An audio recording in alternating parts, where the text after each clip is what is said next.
अस्सलाम वालेकुम students, welcome to my channel learning with Anosha. आज आपके सामने वेरिएबल डेक्लेरेशन एंड इनिशियलाइजेशन का टॉपिक लेके आई हूँ। इसकी एनिमेशन भी मैंने बनाई है इस वीडियो में, और वो एनिमेशन आपको रन करके शो करूँगी कि किस तरह से कंपाइलर वेरिएबल डिक्लेयर करता है, मेमोरी में क्या होता है और स्क्रीन पे किस तरह से वेरिएबल की आउटपुट जाती है। तो ये सारे कॉन्सेप्ट आपको क्लियर करने के लिए मैंने इसकी एनिमेशन बनाई है। प्लस मैं इसको डेफ पे रन भी करके दिखाऊंगी और आपको वेरिएबल किस तरह से डिक्लेयर करते हैं, किस तरह से अपने प्रोग्राम में यूज़ करते हैं और वो होते क्या हैं, ये सारे कॉन्सेप्ट आज की वीडियो में बताऊंगी। तो चलें स्टार्ट करते हैं। तो जनाब, वेरिएबल्स होते क्या हैं? पहले तो इसके नाम से जाहिर है, वेरिएबल उसे कहते हैं जो चेंज हो सके।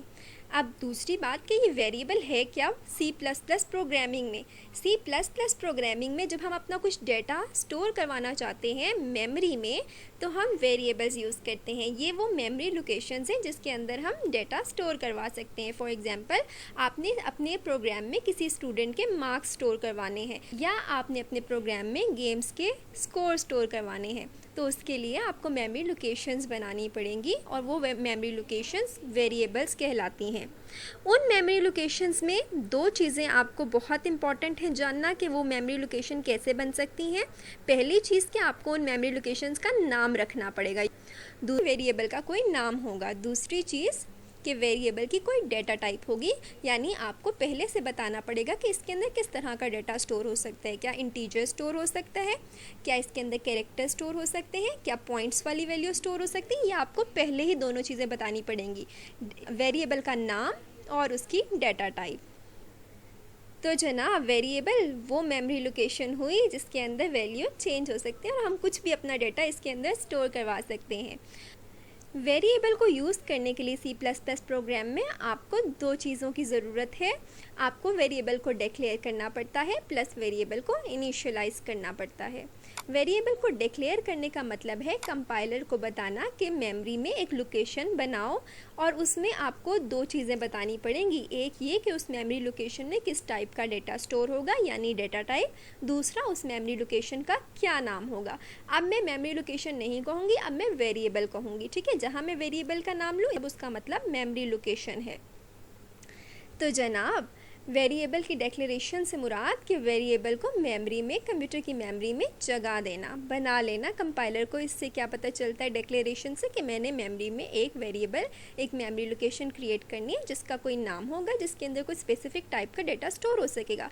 जैसे अगर लिखती हूँ इंट एक डेटा टाइप है, रिजर्व वर्ड है। डेटा टाइप्स के बारे में मैं इंशाल्लाह नेक्स्ट लेक्चर में वीडियो बनाऊंगी और आपको बताऊंगी डेटा टाइप क्या होती हैं। अभी सिर्फ इतना सुने कि इंट इंटीजर के लिए यूज़ होता है। सो इंट एक डेटा टाइप है और साथ में मार्क्स, यानी नाम वेरिएबल का मार्क्स है।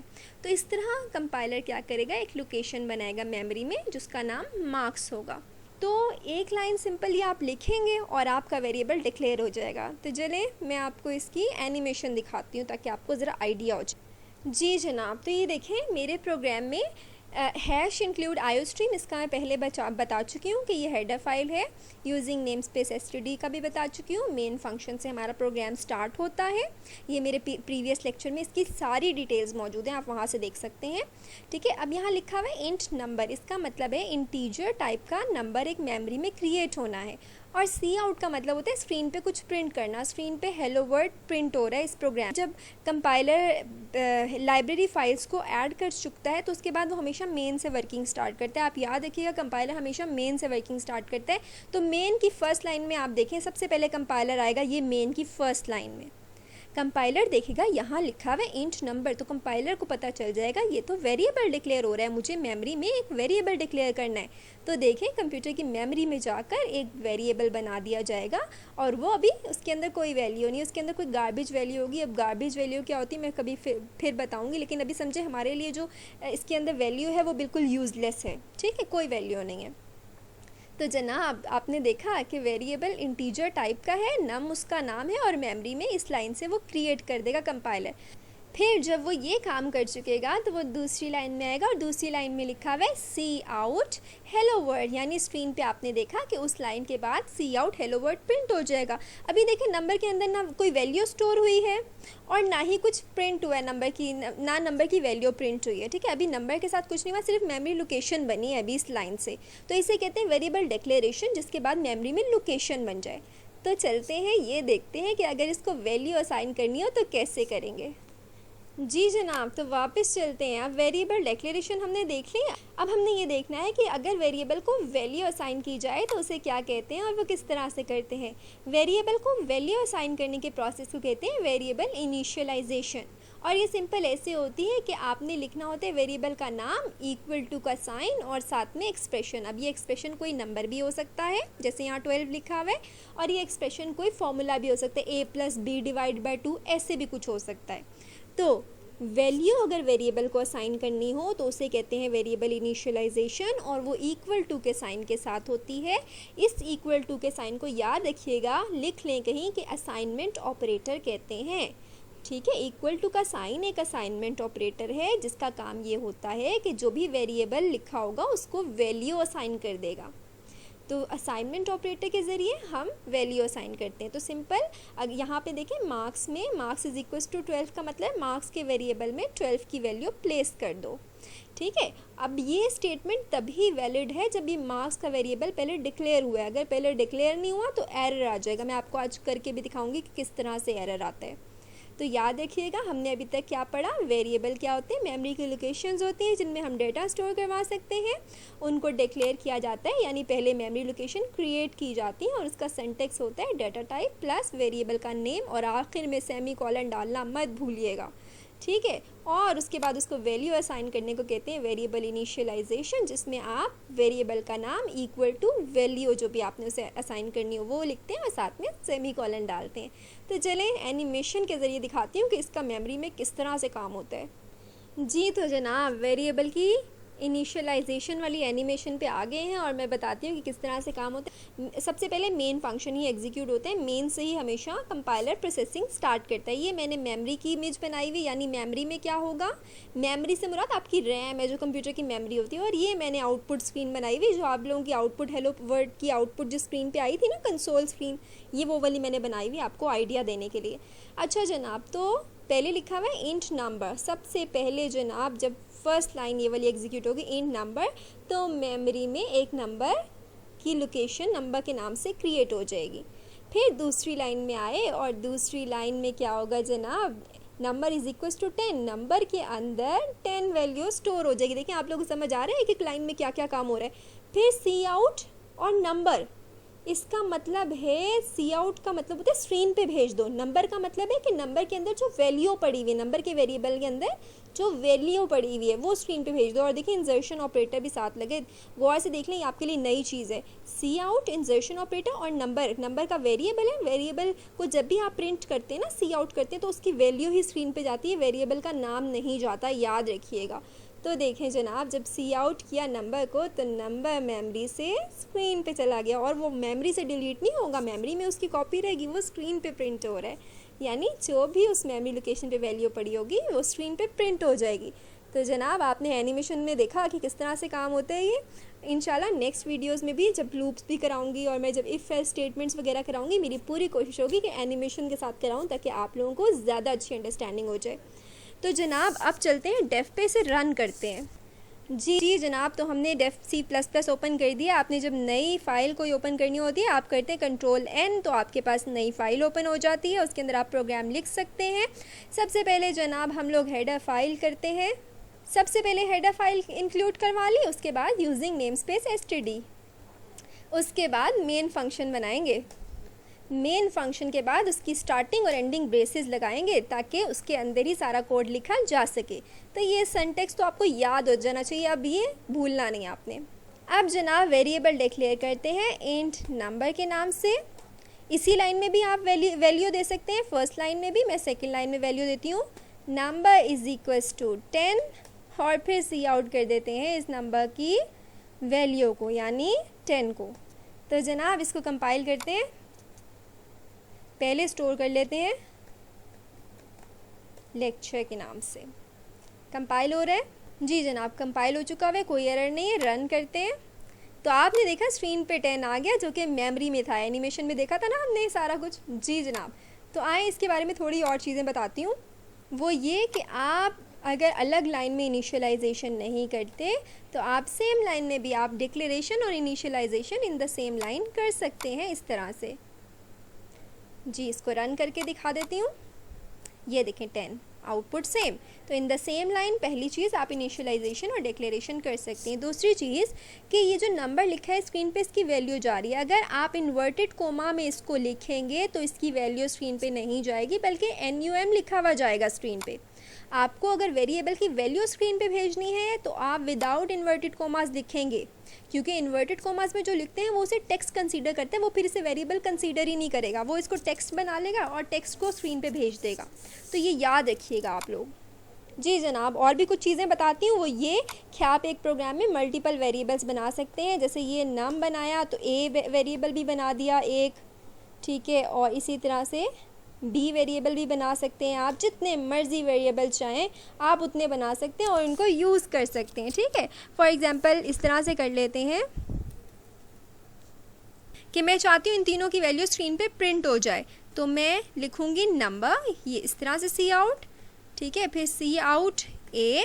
अब देखिए मैंने ना इसके अंदर वो नहीं डाला, \n नहीं डाला, तो इसकी वजह से ना ये सारे एक ही लाइन में आएंगे। मैं अभी आपको दिखाती हूँ और फिर मैं इनकी लाइन भी चेंज करके दिखाऊंगी आप लोगों को। तो ये देखें मैंने ये सारे सी आउट किए, A भी किया, B भी किया, नम भी किया। तो ये देखें 10, 20, 30 सारे एक ही लाइन में आ गए। अब मैं चाहती हूँ ये डिफरेंट लाइन में है, तो दो ऑप्शन है मेरे पास, एक \n वाली और एक और ऑप्शन होती है, वो होती है एंड एल का मतलब होता है एंड लाइन। ये बिल्ट इन स्ट्रीम मैनिपुलेटर भी कहलाता है और इसके ज़रिए स्क्रीन पे एक नई लाइन एंटर हो जाती है। तो जब भी आपने एंड एल लिखना है, इंसर्शन ऑपरेटर और एंड एल आपने लिखना है। मैं यहाँ पर भी यही कर देती हूँ, एंड एल, ठीक है, और यहाँ पर भी। अब इसका मतलब है कि जब भी एक वेरिएबल की वैल्यू प्रिंट होगी तो एक नई लाइन, नेक्स्ट वाला जो होगा वो नई लाइन में आएगा। जी जनाब, इसको करते हैं रन और ये देखें, आप देख सकते हैं 10, 20, 30। देखें मैंने आपको आज एक और चीज़ बता दी है एंड एल के बारे में। तो \n अगर यूज़ नहीं करना तो एंड एल यूज़ कर सकते हैं। अच्छा, कंकैटिनेशन भी कर सकते हैं। कंकैटिनेशन कैसे कर सकते हैं? इन तीनों को अलग अलग प्रिंट करने के बजाय आप एक ही सी आउट से भी कर सकते हैं। जैसे, लेकिन आप जितनी सी आउट से करेंगे ना, आप जितनी दफ़ा कंकैटिनेट करेंगे आपको ये सिंबल लगाना पड़ेगा इंसर्शन ऑपरेटर का, ठीक है। Number, insertion operator A, insertion operator B, फिर इंसर्शन ऑपरेटर एंड एल। इससे क्या होगा कि ये सारे के सारे एक ही सी आउट से भी प्रिंट हो सकते हैं। तो आप ये देखें कि एक ही सी आउट से सारे प्रिंट हो जाएंगे। लेकिन अब देखें इसमें तो न्यू वो एंड एल आया ही नहीं, तो आप इनके सेंटर में एंड एल ऐड भी कर सकते हैं, \n भी ऐड कर सकते हैं। मैं एंड एल ऐड कर देती हूँ सेंटर में, ये देखें, इसके बाद एंड एल ऐड किया और फिर इंसर्शन ऑपरेटर। जब जब आपने वेरिएबल्स की कंकैटिनेशन करनी है या एंड एल की करनी है, आपने ये जो ऑपरेटर है इंसर्शन ऑपरेटर ये लाजमी लगा देना है, फिर इंसर्शन ऑपरेटर एंड एल। तो देखें कि नंबर वेरिएबल, उसके बाद भी इंसर्शन ऑपरेटर एंड एल, उसके बाद भी इंसर्शन ऑपरेटर A, उसके बाद भी, यानी इंसर्शन ऑपरेटर लगता ही जा रहा है, ठीक हो। तो अब इसको करते हैं रन। तो जनाब आप लोगों ने देखा कि 10, 20, 30 अब किस तरह से अलग अलग लाइन में है। मैंने आपको दूसरी ट्रिक भी बता दी है जनाब।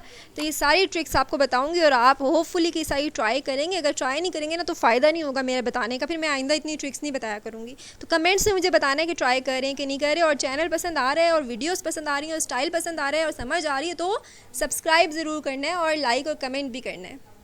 एक और बात बताती चलूँ इसी कॉन्सेप्ट से रिलेटेड, वो ये कि आप एक लाइन में मल्टीपल वेरिएबल्स डिक्लेयर भी कर सकते हैं और इनिशियलाइज भी कर सकते हैं। तो एक लाइन में करना होगा तो कोमा लगा देना है बस सेंटर में, बाकी दोबारा आपको डेटा टाइप लिखने की ज़रूरत नहीं है, ठीक है। यहाँ पे देखें मेरे पास जो डेटा टाइप है, ठीक है, इंटीजर है, वो नंबर की भी इंटीजर कंसीडर होगी, A की भी इंटीजर कंसीडर होगी, B की भी इंटीजर कंसीडर होगी। तो इंट नंबर 10, A 20 और सब सेंटर में बस कोमा लगा है, लास्ट में सेमीकोलन लगाना है आपने। तो ये तीन वेरिएबल एक ही लाइन में जनाब मैंने डिक्लेयर भी कर दी और इनिशियलाइज भी कर दी, ये भी बिल्कुल ठीक तरीका है। तो जनाब आप लोग देख सकते हैं, इसको रन करते हैं और 10, 20 और 5, क्योंकि मैंने वैल्यू B की चेंज कर दी है ना, 5 आ गया। तो जनाब ये आपने देखा, आपको लेक्चर होपफुली समझ आई होगी। तो जनाब अब आपको ये बता दूं कि जो वेरिएबल के हम नेम सेट करते हैं ना, इसके रूल्स होते हैं। अब हर तरह का नाम नहीं आप रख सकते, ठीक है। फॉर एग्जांपल अगर आप स्पेस दे दें NUM में तो ये एरर आएगा। पहली चीज़, स्पेसेस आर नॉट अलाउड, ठीक है, पहला rule spaces are not allowed. दूसरी कि आप इसमें स्पेशल कैरेक्टर यूज़ नहीं कर सकते। फॉर एग्जाम्पल मैं $साइन या हैश साइन या ऐसा कुछ यूज़ कर लूँ, नहीं यूज़ कर सकते, एरर आएगा। सिर्फ और सिर्फ अंडरस्कोर इज़ अलाउड, सिर्फ अंडरस्कोर आप बीच में सेंटर में कहीं भी यूज़ कर सकते हैं, लेकिन आप बाकी कोई अंडरस्कोर के अलावा कोई साइन नहीं यूज़ कर सकते। अच्छा, अब यहाँ एरर इसलिए आ रहा है कि नंबर के साथ मैंने अंडरस्कोर लिखा हुआ है। नाम जो आपने वेरिएबल का लिखना है हर जगह वही यूज़ करना है। अगर नाम चेंज यूज़ करेंगे तब भी एरर आएगा, ठीक है। अब एरर नहीं आएगा, देख लीजिएगा। इसके अलावा एक रूल ये है कि वेरिएबल के नाम में डिजिट आ सकते हैं लेकिन स्टार्ट में डिजिट नहीं आ सकता। फॉर एग्जांपल मैं एक वेरिएबल बनाती हूँ जिसको मैं नाम देती हूँ 2n, ठीक है। तो ये एरर है, वेरिएबल के नाम में स्टार्ट में डिजिट नहीं आ सकता, बाद में ही आ सकता है, n2 हो सकता है ये, ठीक है, ये n2 हो सकता है, सही। तो यानी वेरिएबल के नाम के लिए भी बहुत सारे रूल्स हैं जो कि आपको फॉलो करने हैं। स्पेशल कैरेक्टर नहीं आ सकते, स्पेस नहीं आ सकती, डिजिट स्टार्ट में नहीं आ सकते, अंडरस्कोर आ सकता है, अलाउड है। केस सेंसिटिव, यानी अगर यहाँ स्मॉल n2 लिखा हुआ है तो आप स्मॉल n2 ही यूज़ करेंगे हर जगह, इसको कैपिटल नहीं करेंगे। या आपने यहाँ पे देखें नंबर को n को स्मॉल किया हुआ है, आप यहाँ कैपिटल कर देंगे ना कि भाई ठीक है नंबर ही तो है, तो यहाँ एरर आ जाएगा क्योंकि these are two different things, ये दो डिफरेंट वेरिएबल्स हो गए, ठीक हो गया। एक चीज़ ये भी हो गई कि आप लोग केस सेंसिटिव हैं, ये आप लोग केस का बहुत ख्याल रखेंगे। दूसरी चीज़ है कि 2 बार सेम नेम के वेरिएबल को डिक्लेयर नहीं किया जा सकता। ये देखें n2 2 दफ़ा डिक्लेयर कर दिए, यहाँ पे भी एरर आ जाएगा क्योंकि एक प्रोग्राम में एक नाम का एक ही वेरिएबल होगा। तो आपको समझ आ रही है ये रूल्स जो मैं बता रही हूँ। तो इन नेमिंग के कुछ रूल्स होते हैं जो बहुत इंपॉर्टेंट है समझना। तो मेरा ख्याल से बहुत हो गया मुझे बोलते बोलते, और आपको मेरे ख्याल से समझ आई होगी, नहीं आई तो कमेंट करके पूछ लीजिएगा मुझसे। और इंशाल्लाह नेक्स्ट लेक्चर में और मज़ीद अच्छे अच्छे कॉन्सेप्ट के साथ और एनिमेशन के साथ हाजिर होंगी मैं। आज के लिए यहीं तक रखते हैं, इसकी प्रैक्टिस करें अच्छी अच्छी। और ये मैं ज़रा रिमूव कर दूँ, एरर पता चले आप लोग कहें कि मैम का एरर आ रहा था। तो जनाब इस तरह से आप प्रोग्राम्स बना सकते हैं। अगली जो हमारा लेक्चर होगा उसमें अरिथमेटिक ऑपरेशंस जो हैं वो यूज़ करके बताऊंगी और कैलकुलेशंस करके कुछ बताऊंगी और आपको बताऊंगी कि आप इसके ज़रिए प्रोग्राम्स में कैलकुलेशन कैसे कर सकते हैं। अपना ख्याल रखें, अल्लाह हाफ़िज़।